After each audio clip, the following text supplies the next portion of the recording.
네, 안녕하세요. 손가락 뉴스 진행자 김영재입니다. 오늘 뉴스 내용을 보니 저 모르는 궁금한 게 하나 생겼습니다. 함박도 지역 안에 강화도 안에 포함되어 있는 섬인데 제가 보니까 처음 봤습니다. 그걸 처음 봤는데 뉴스 내용을 봤더니 요즘에 북한에서 한국 몰래 만들어 놓은 그 비밀 시설이 있다고 하는데 그게 옛날부터 있었던 건지 아니면 요새 들어서 갑자기 만들어진 건지 그 내용이 궁금합니다. 외로움을 알리는 신호, 요즘 안 보이시네. 도움을 바라는 신호. 무슨 일 생겼나? 할머니! 계시면 문 좀 열어주세요! 당신이 외면하면 이 신호는 꺼질지 모릅니다. 고맙다. 너 아니면 큰일 날 뻔했어. 작은 관심이 따뜻한 세상을 만듭니다. 굉장히 깜짝 놀랄 분들 많으셨을 거예요. 분명히 우리나라인데 특히나 서해는 연평도 해전까지 있어서 굉장히 많은 분들이 가족을 잃기도 했었던 그런 아픈 바다이기 때문에 우리나라 땅에 강화도에서 20km밖에 안 떨어진 섬에 북한이 무기를 갖다 놓고 있고 거기에는 인천까지 공격할 수 있다라고 하게 되면 깜짝 놀라셨을 거예요. 근데 이게 저는 이게 뭔가 실수가 있구나, 해프닝이구나 라고 말씀을 드리고 싶어요. 일단 말씀드릴 적이 대한민국은 원래 법률적으로 북한과 그리고 모든 도서까지 포함한 것을 우리나라 땅으로 얘기하고 있습니다. 그러니까 북한에 사는 사람들도 사실 우리 헌법에 따르면 우리 주민인 거예요. 그리고 거기 있는 함박도도 역시 마찬가지로 우리 땅이라고 할 수가 있습니다. 그런데 따지고 보면 현실적으로 한국전쟁 이후에 함박도는 늘 북한이 관리했던 섬이었어요.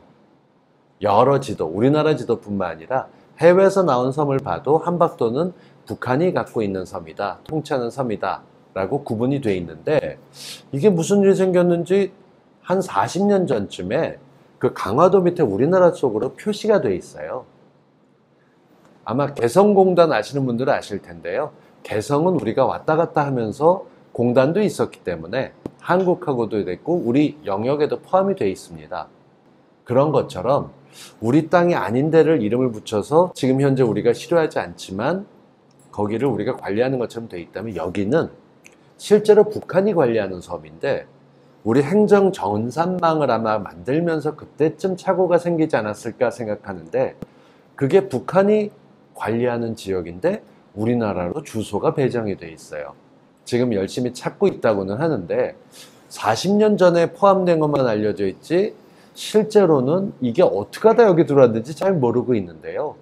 한 매체에서 한 신문에서 우리나라가 관리하는 우리나라 주소지 땅인데 북한이 관리하고 있다. 그래서 몰래 쳐들어와서 한 것처럼 만들어 놨기 때문에 좀 시끌시끌한 거고요. 실제로는 이전부터 북한이 관리하는 지역이니까 함박도라는 섬 이름 처음 들으신 것도 놀라운 일은 아닙니다. 네, 그렇군요. 그런데 예전에 없다가 갑자기 이렇게 생겨나 버리니까 그래서 많이 놀랐습니다. 이 함박도라는 섬이 그렇게 중요한 것인지 북한 입장에서도 이 함박도라는 섬이 그들에게 굉장히 유익한 섬이고 좋은 그런 섬인지 아니면 필요 없는 땅인지 그래서 북한 측에서 있어도 되고 없어도 되고 한 것인지 그게 좀 궁금합니다. 그렇게 보실 수 있어요. 근데 우리 서해에는 섬이 참 많아요. 큰 섬들도 돼 있고 요즘은 섬 같은 경우 다리로 연결돼서 사실은 섬이지만 육지처럼 되는 것들도 많죠. 그리고 간척 사업을 통해서 실제로 땅으로 넓어진 새만금 같은 지역들도 있고요.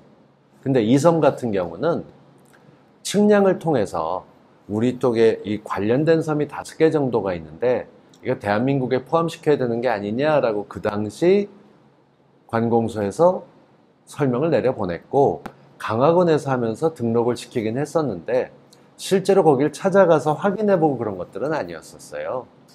그리고 사람들이 주민이 살고 있지 않는 섬들도 그 전라남도 앞바다 쪽에 굉장히 많거든요. 오죽하면 우리의 바다 가운데서 요즘은 많이 안 쓰이지만 섬이 많은 바다 해서 다도해라고 하는 걸 쓰기도 했었으니까요. 그런 섬들 중에 하나로 볼 건데요. 문제는 서해가 있었고 연평해전이 있었기 때문에 그 근처에 이런 섬에 북한이 있다라는 것 때문에 사실은 그 언론사가 그 북한하고 우리하고 좀 싸움을 붙이는데 관심이 많은 곳이에요. 그렇게 해석해서 보시는 게 맞지 않을까 싶고요. 전혀 놀랄 일도 아니고요. 우리가 지키고 있는 땅에 북한이 내려와서 무기를 설치하고 공격할 계획을 갖고 있는 곳은 아닙니다. 자료를 이제 여기를 이제 봤을 때 북한군과 군대와 규모와 한국군 규모가 서로 이제 그 힘을 비교를 한다면 현재 군사력으로 봤을 때는 한국이 북한군 기준으로 어느 정도 될까요?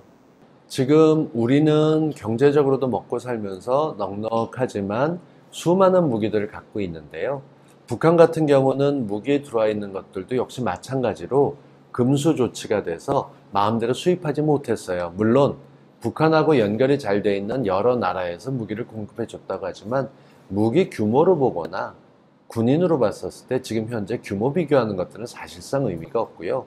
중요한 건 이렇게 보시면 될 것 같아요.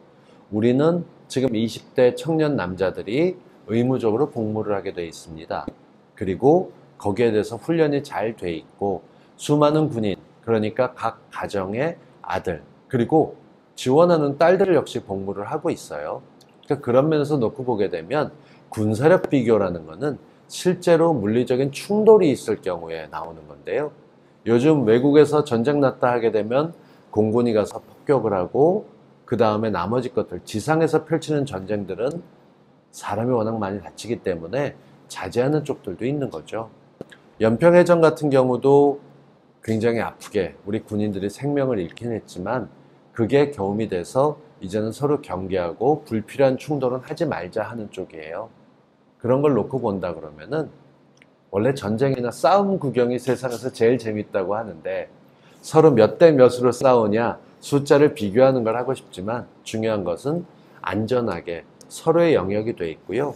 혹시 한박도가 원래 우리나라 섬이었는데 뺏긴 걸 감추는 거 아닌가 어른들은 그렇게 생각하시는 경우도 있어요. 근데 70년대, 80년대 우리나라 사람들이 있었다는 얘기도 있지만 그 근처에 비슷한 섬을 비교할 때 1990년대 이후에는 북한의 한박도라고 표시되는 게 많기 때문에 거기가 어떻게 되어 있는지 우리 군사정보로는 다 갖고 있을 겁니다. 다만 일반 국민들이 걱정해서 혹시 얘들이 쳐내려오면 어떻게 라고 한국전쟁에 앞으로 계신 80대 이상 분들 그 섬에서 오는 것보다요 그냥 바로 넘어오는 게 더 빠를 수도 있어요. 그런 전시 상황이기 때문에 긴장을 하는 거는 괜찮겠습니다만 불필요하게 걱정하시거나 두려워하실 필요 없고요. 늘 정치인들이 철책 앞에서 얘기하잖아요. 근데 똑같이 기억하셔야 될 게 지난해 4월 그리고 올해는 미국의 트럼프 대통령까지 같이 써가지고 남한과 북한, 미국의 정상이 비무장지대에서 만나서 서로 악수하고 포옹하는 장면도 보셨을 거예요.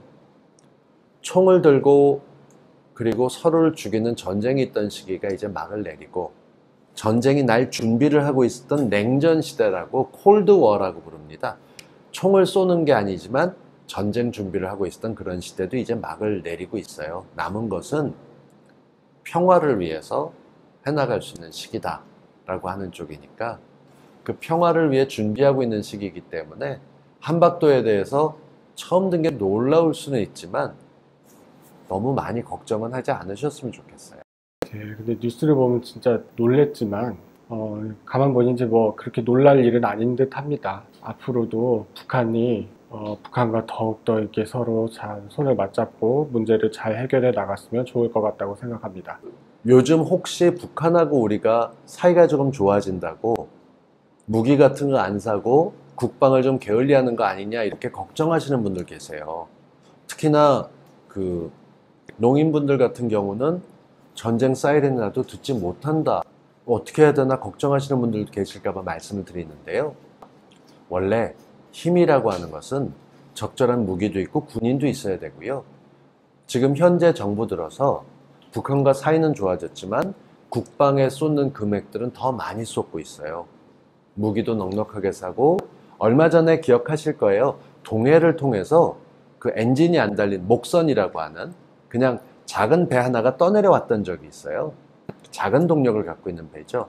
근데 이젠 그런 것까지 볼 수 있는 정찰기, 공중에서 점검할 수 있는 정보기도 비행기를 사게 됐어요.